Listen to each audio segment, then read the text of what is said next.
You know, it's funny how a simple recipe can be about so much more than just food, right?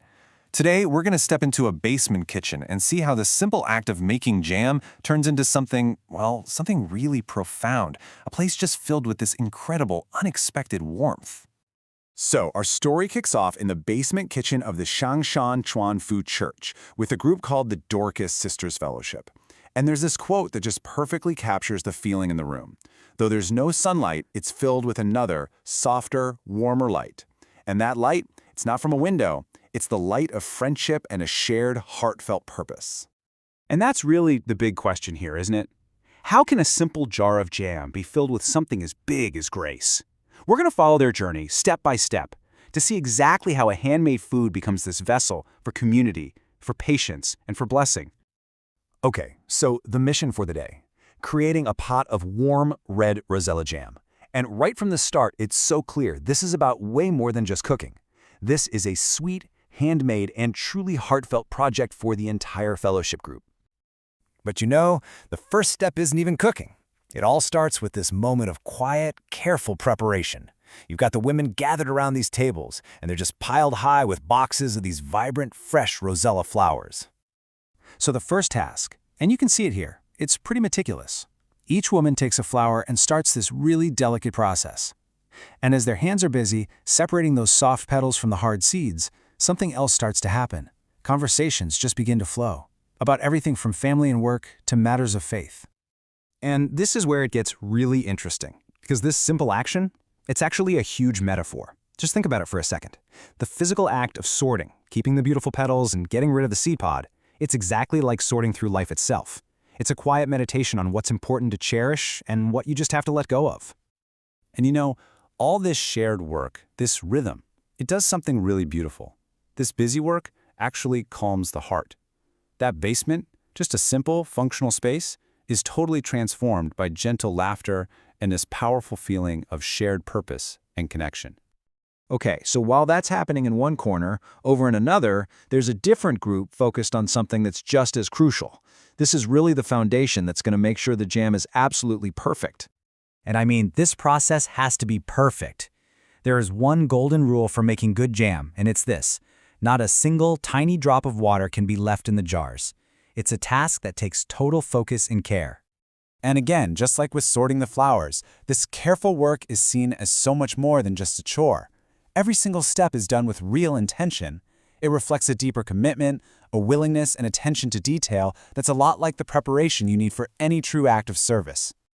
Meanwhile, get this, those seeds that they let go of, turns out they have a new purpose. They get placed in a large pot and are just simmered over a really low heat. And slowly, they start to release their natural pectin, turning the clear water into this thick, deep red liquid. And this whole slow, patient simmering thing, it leads to this really beautiful moment of insight. One woman points out that pectin needs a slow fire. And another sister quietly replies, the heart too cannot be rushed. It just perfectly captures their whole philosophy. Patience is absolutely essential, both in the kitchen and in life. All right, now for the part we've been waiting for. All these carefully prepared pieces are ready to come together. You've got the meticulously separated petals, the patiently simmered pectin, and the sugar. This is where the real magic is about to happen. So in go the washed calices to the big pot. As the pectin-rich water is ladled in, and then the sugar, the whole mixture just seems to come alive. It's this powerful transformation, and it engages all your senses with its brilliant, shimmering red color. And it doesn't take long at all. This amazing sweet and sour aroma just starts to fill the entire basement. The women all gather around the pot. They're just amazed by the incredible fragrance. They all agree it's so much richer and more complex than anything you could buy in a store. And that's when you realize that smell, it's so much more than just fruit and sugar. It's described as the aroma of their shared effort, the aroma of their community, and, you know, ultimately the aroma of grace itself, made real in the warm air of that basement. Okay, so the jam is now perfect. It's thick, it smells incredible, and now the group moves on to that final super satisfying stage of their work. It's time to preserve all of that effort and all of that care. And here it is, the moment of completion. That steaming hot, jewel-colored jam gets carefully ladled into those perfectly dry, sterilized jars. The lids go on immediately, sealing everything in, capturing this moment in time. So they line up all the finished jars on the table, and honestly, they look just like these deep red jewels. And even though they're in a windowless basement, the satisfaction of what they've done together creates this light all its own, glowing with warmth and pride. It really just goes to show you, doesn't it? The brightest light doesn't always come from the sun.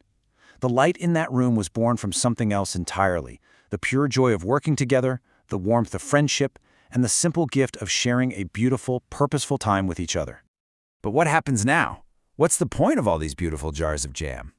Well, they're not meant to just sit on a shelf. They are designed to be shared, to carry the feeling from this room out into the world. Each and every jar is meant to be a small, tangible blessing. They'll be given as gifts to family, to friends, to colleagues, and to other people in the community, carrying that warmth of the fellowship wherever they happen to go. And that right there, that is the absolute heart of this whole story. The delicious jam, well, that's the sweetness. That's a wonderful result. But the true gift, the real blessing, was the experience of making it all together. That process, now that is grace. Which kind of leaves us with this final thought, right? How much warmth can one little handmade gift really hold? Well, as the Dorcas sister showed us, it can carry the entire journey. The patience, the laughter, the community. Because true fellowship isn't really about finishing a task. It's about the people who are right there with you along the way.